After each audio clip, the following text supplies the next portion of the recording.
Hey wonderful humans, how are you all doing today? I hope everyone is feeling fantastic and light and full of energy like I am feeling today. Do not ask me why, I am in a great mood, I am totally ready for the weekend. So in today's video, I'm going to be talking about the Earth, our planet, our beautiful, beautiful home, and how we need to look after it and protect it because us human beings are pretty much ruining it and it's crap. So in this little video, I'm going to be mainly focusing on deforestation and the problem with palm oil and soya.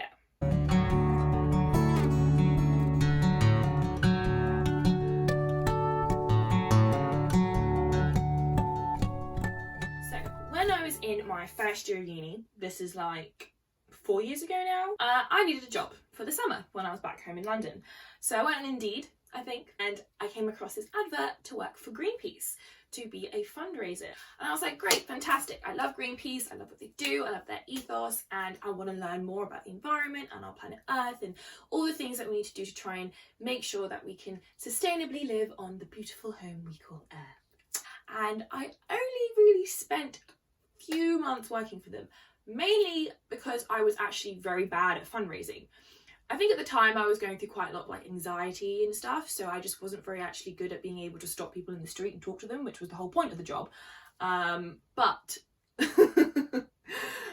during my brief stint with them, I did learn quite a lot. And one of the things I remember learning that I was really shocked about and didn't even know that was happening was the problem of deforestation in the Indonesian rainforests for palm oil. And I was like, what's palm oil? Well, it's an oil that's used in thousands and thousands of products. Like, I had no idea how much of demand there was for this stuff. And when I found out like how it was sourced, I was like actually in shock and a little bit horrified to what I was learning.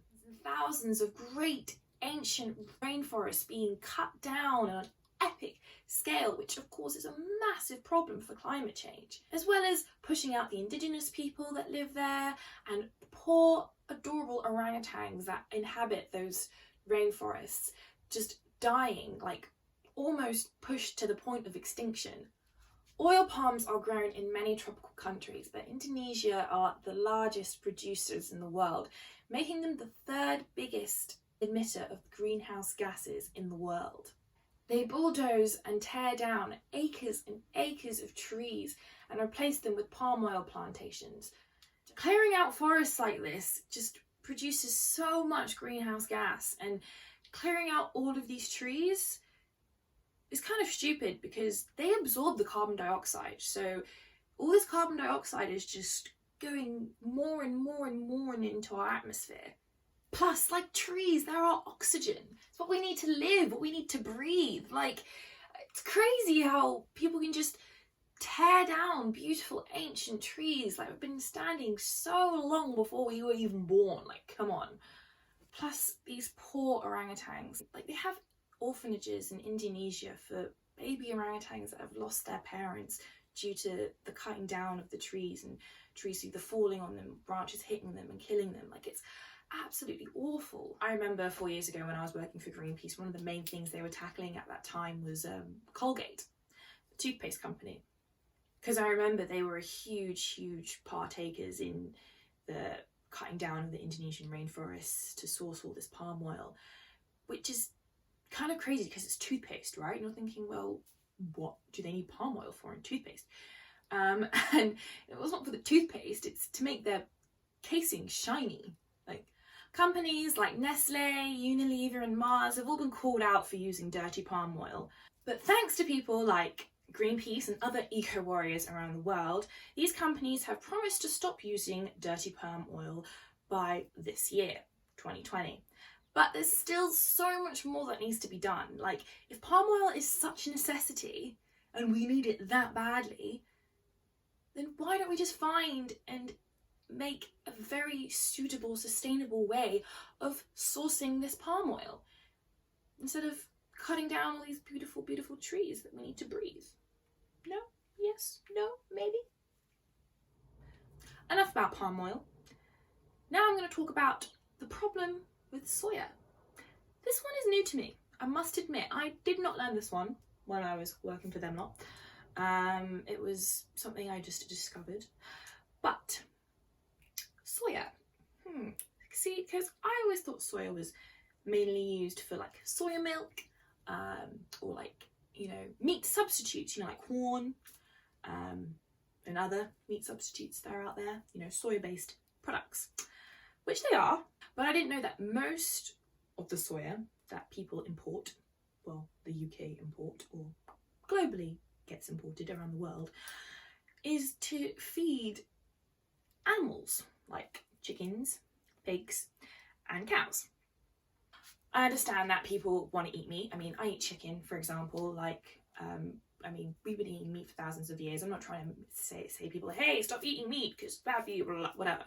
No, I'm not trying to say that. What I'm trying to say is that because there's so much of a demand for soya for the meat and dairy industry to feed these animals to produce their products, it is causing even more deforestation in South American countries like Brazil and Argentina. So all these beautiful rainforests in Argentina and Brazil are being torn down because we need so much soya. Which is crazy when you think about it. Like, I've probably said crazy. It's crazy 10 million times in this video, but that's just how I feel. It's crazy. We breathe out CO2, the trees absorb it, they breathe out the oxygen, we breathe that in. Thank you, trees. I like this cycle. But when we're cutting them down, it means that there's even more CO2 in our atmosphere, which is not what we want to breathe. Replacing these trees with monocrop farmlands to produce soya releases so much carbon dioxide and greenhouse gases into the atmosphere, which, like I've said before, is bad for climate change. On the bright side, since 2006, the soya industry has promised not to buy from farmers that are cutting down the Amazon rainforest, which is great because it means our beautiful Amazon rainforest is protected, but that does not mean all the other beautiful rainforests in Brazil and Argentina are protected. We need to find a more sustainable way of producing soya instead of tearing down all these beautiful rainforests. Sustainable farming is definitely the way forward. Well, that's all for today, guys. I really hope you like this video. It's more of just like an awareness video just to get you guys like thinking and realizing that there are like all these different issues that really need to get sorted, because our earth is so beautiful and so important, and we're just guests on this planet. Like, if you were staying at someone else's house, you treat it with respect, right? So treat the earth with respect. So yeah, have a great weekend, guys, and don't forget to like and share. Bye.